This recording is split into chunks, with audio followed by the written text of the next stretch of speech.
يا من تريد راحة البال، يا من تريد جلاء الهموم، يا من تريد رفعة الدرجات، يا من تريد حب الرحمن، يا من تريد أن يفرج الله كرباتك، يا من تريد أن يصلح الله حالك، يا من تريد راحة الفؤاد وسلامته، املأ قلبك بالخير وبثه بين أهلك وأحبابك وانتفع. لا تكن من الذين يسمعون ولا يعقلون، بل كن من الذين يسمعون ويعقلون. وسأدلك اليوم على عبادة من أجمل وأعظم وأحب العبادات إلى الله، وهي في نفس الوقت من أسهل وأيسر العبادات على الناس، ولكن قليل منا من يعملها.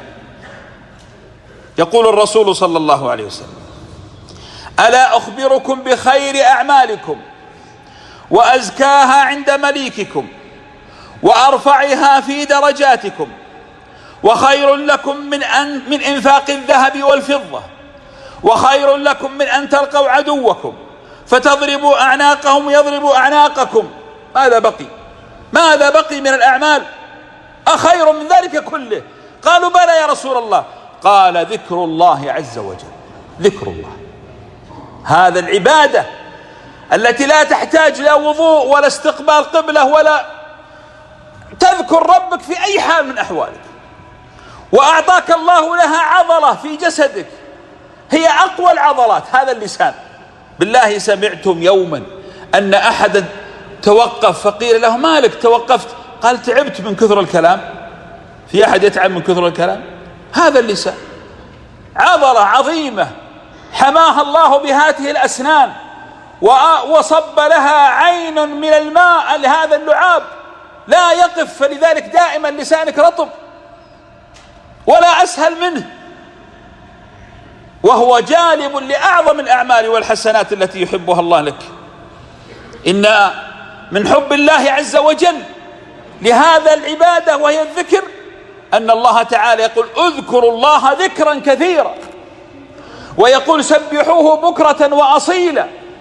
ربنا عز وجل مدح الذاكرين بكل أحوالهم، فقال عنهم: أولي الألباب الذين يذكرون الله قياما وقعودا وعلى جنوبهم. هؤلاء هم أولي الألباب. ما الفرق بين اللب والعقل؟ العقل موجود عندي وعندك وعند المجنون. المجنون عنده عقل، موجود مخ في رأسه، وحتى البهيمة أجلكم الله موجود مخ في رأسها. العقل موجود في كل المخلوقات، لكن هناك لب، هناك عقل يفهم، هناك عقل يؤثر في صاحبه يجعله يعمل يستثمر حياته، هذا هو اللب. ولذلك لما مدح الله الذاكرين قال: أولو الألباب، ما قال أولو العقول.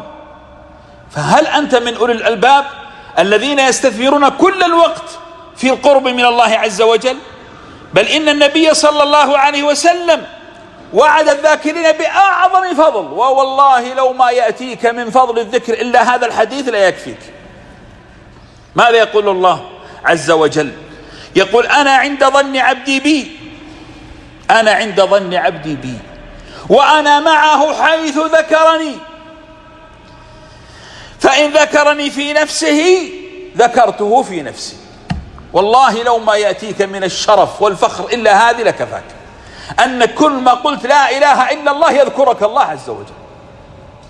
ومن ذكرني في ملأ أي في مجتمع ذكرته في ملأ خير منه، ملأ الملائكة يذكر فيها اسمك، وإن ذكرني في ملأ ذكرته في ملأ خير منه، هذا أعظم الخير لك.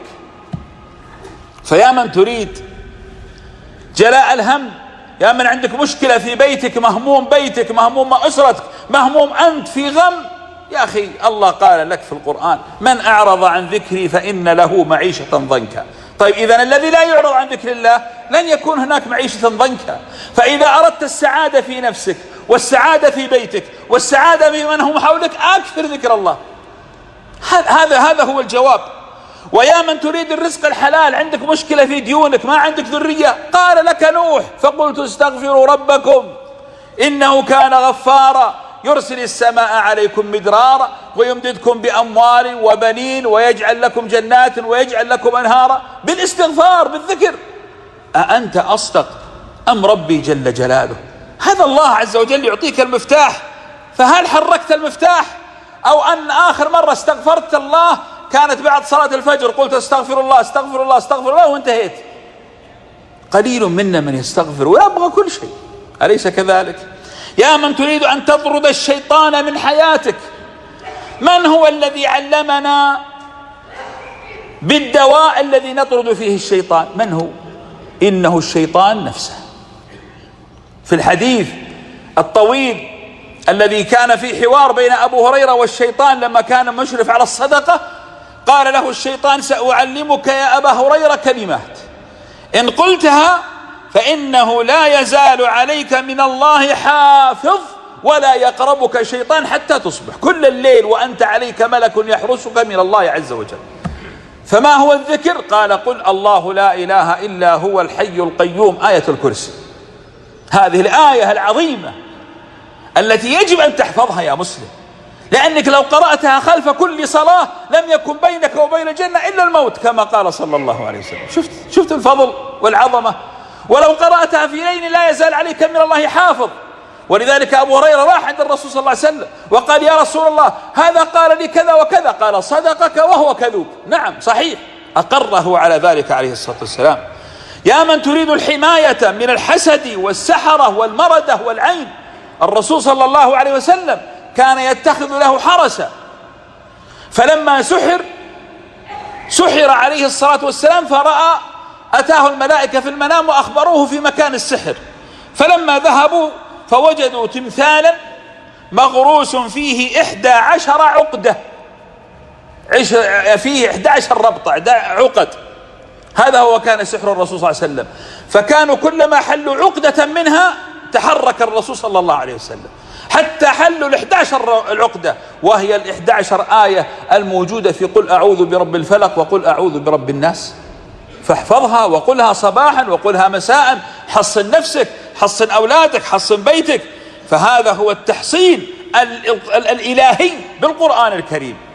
يا من تريد أن تغشاك رحمة الله، هل حين نحن في مسجدنا هذا الآن نصلي، بعض الناس لا يستشعر سبحان الله العظمة الذي هو يعيشها، يقول نصلي الجمعة ونمشي، يعني أداء واجب. لا لا لا لا, لا يا أخي لا. هل تعلم ما هو فضل جلستنا هنا في هذا المسجد الآن؟ يقول الرسول صلى الله عليه وسلم: ما اجتمع قوم في بيت من بيوت الله، ألسنا في بيت الله، يتلون كتاب الله ويتدارسونه بينهم، ماذا يعطيهم الله؟ إلا حفتهم الملائكة. والله أن الملائكة الآن تحفنا إلى عنان السماء كما قال الرسول صلى الله عليه وسلم. وغشيتهم الرحمة، تأتينا رحمة من الله عز وجل تغشانا كلنا. أسألك بالله، لو قيل لك، لو جاك ملك الموت الآن وقال لك أنا قابض روحك، قابض روحك، ودك أقبض روحك الآن في المسجد ولا إذا خرجت؟ أين تتمنى؟ تقول لا يا أخي اقبض روحي بين هؤلاء القوم. لماذا؟ لأنهم نعم القوم الذين يشفعون لك عند الله عز وجل. ونزلت عليهم السكينة، الهدوء والراحة والاطمئنان، وأعظم من ذلك كله وذكرهم الله في من عنده. بعد شوي كلنا سنذكر في الملأ الأعلى عند الله عز وجل. هل استشعرت هذه العظمة ولا جاي تؤدي واجب بس؟ هذا دين يجب أن يعيش في داخل قلبك وتستشعره وتحس بلذته لكي تعرف لذة القرآن ولذة السنة ولذة الدين وتستمتع بهذا الدين. هذا الذي نريده. نريد أن نعيش الدين قلبا وقالبا، روحا نعيشها حتى أنفاسنا تتنفس بالدين. والله هنا تحس بالسعادة والطمأنينة ويبعد عنك كل شر. في الذكر هنا تأخذ الأجور المضاعفة، عمل يسير يعطيك أجور عظيمة. لماذا الرسول صلى الله عليه وسلم قال نحن الآخرون الأولون يوم القيامة؟ نحن آخر أمة لكننا ثلثي أهل الجنة. اللهم لك الحمد والشكر. بماذا؟ بمثل هذه الأعمال. مثلا يقول الرسول صلى الله عليه وسلم: من قال سبحان الله وبحمده، بس عدها 100 مرة، غفرت ذنوبه وإن كانت مثل زبد البحر. يا أخي لا تحتاج أن يغفر الله ذنوبك يا مؤمن، فكل يوم تقول هذه. ليه؟ عشان تمسح ذنوب اليوم، لأن حنا كل يوم نجمع ما شاء الله علينا من الصبح إلى النمس، وحنا نغتاب في هذا ونضحك على هذا ونسخر بهذا، وانت أخر عن الصلاة. عندنا ذنوب إلى رؤوسنا.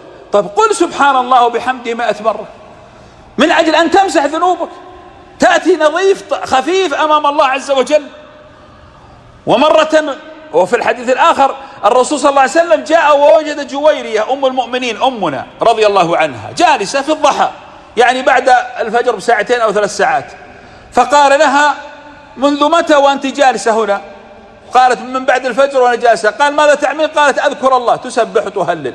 قال لقد قلت 4 كلمات لو قلتيها لوزنت كل الذي عملته من الفجر إلى 4 كلمات. احفظها: سبحان الله وبحمده عدد خلقه. أسألك بالله كم عدد خلق الله؟ كم في السماء من ملك، وكم في البحر من سمكة، وكم في الأرض من حشرة، وكم على الأرض من إنسان، وكم من الجن؟ كل هؤلاء خلق الله. فعندما تقول سبحان الله وبحمده عدد خلقه يدخل في ميزان حسناتك عدد خلق الله أجر. ليش تبخل على نفسك؟ الواحد منا يجلس عند الإشارة يصفر، ولا يقرأ اللوحات، مشغل عمره يقرأ لوحات السيارات من أولها لآخرها، ولا بس يغني. هذا اللسان حركه لكي تجلب الحسنات حتى يصلح القلب. إبليس لا يريدك أن تذكر الله، لأنك ماذا يقول إبليس؟ يقول أهلكتهم بالذنوب فأهلكوني بلا إله إلا الله والاستغفار. اهلك شيطانك. سبحان الله وبحمده عدد خلقه، سبحان الله وبحمده زينة عرشه، سبحان الله وبحمده رضا نفسه، سبحان الله وبحمده بدد كلماته، 4 كلمات. وكل هذا الأجر يأتيك في ميزان حسناتك. بل إن هناك كلمتان خفيفتان على اللسان عظيمتان في الميزان. إذا قلت لك عظيمتان في الميزان أي لا يعلم وزنها إلا الله. سبحان الله وبحمده سبحان الله العظيم. كررها يا كريم. وأيضا لو قلت في كل يوم، هذه علمها نفسك واحفظها وعلمها أولادك، لأن هذه تحميك بإذن الله من شياطين الأرض كلهم. من قال لا إله إلا الله وحده لا شريك له، له الملك وله الحمد وهو على كل شيء قدير 100 مرة، كلنا نحفظها، بس قلها 100 مرة. فإنه ماذا له؟ اسمع: كانت له عدل عتق 10 رقاب، كأنما أعتق 10، ومن أعتق نفسا فأعتقه الله من النار. فكيف الذي يعتق 10 كل يوم؟ كل يوم تعتق 10. وكتب الله 100 حسنة له ومحى عنه 100 سيئة، وكانت له حرز من الشيطان يومه ذلك كله. الشيخ أحد المشايخ العلماء المشهور في الرقية يقول: قرأت على مريض فيه جن، يقول فأنا أقرأ عليه فقال جني: ترى إذا ما تسكت يا شيخ أخرج منه وأدخل فيك. فتوقف الشيخ وقال: أقسم بالله أتحداك أن تؤذيني، أخرج إن كنت صادقا. فبدأ يبكي الجني، فقال: ما الذي يبكيك؟ قال: أنت قلت لا إله إلا الله 100 مرة، والله لا أنا ولا جن الأرض نستطيع عليك. قلها وحصن نفسك وبيتك وانظر ماذا يفعل الله معك. أيها الإخوة الكرام، الأحاديث كثيرة لا أريد أن أطيل عليكم. أهم شيء اذكر ربك، أكثر من الذكر، لا يلعب عليك الشيطان. تروح عليك الساعات والساعات وأنت لا تذكر الله إلا قليلا. هؤلاء هم المنافقون، وأنت تبرأ بإذن الله من هذه الصفة. الإنسان إذا أحب الشيء أكثر من ذكره، أليس كذلك؟ اذهب إلى راعي الغنم وحدثه عن السيارات، لا يتحدث معك، لكن قل له الغنم ما هي، يعطيك ساعة محاضرة لأنه يحب الغنم. واذهب إلى راعي السيارات وحدثه عن الإبل، لا يتحدث معك. اذهب إلى راعي الإبل يحدثك عن الإبل.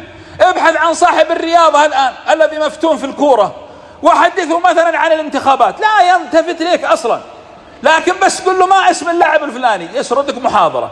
لأن كل إناء بما به ينضح، وكل إنسان يتحدث بما تهواه نفسه.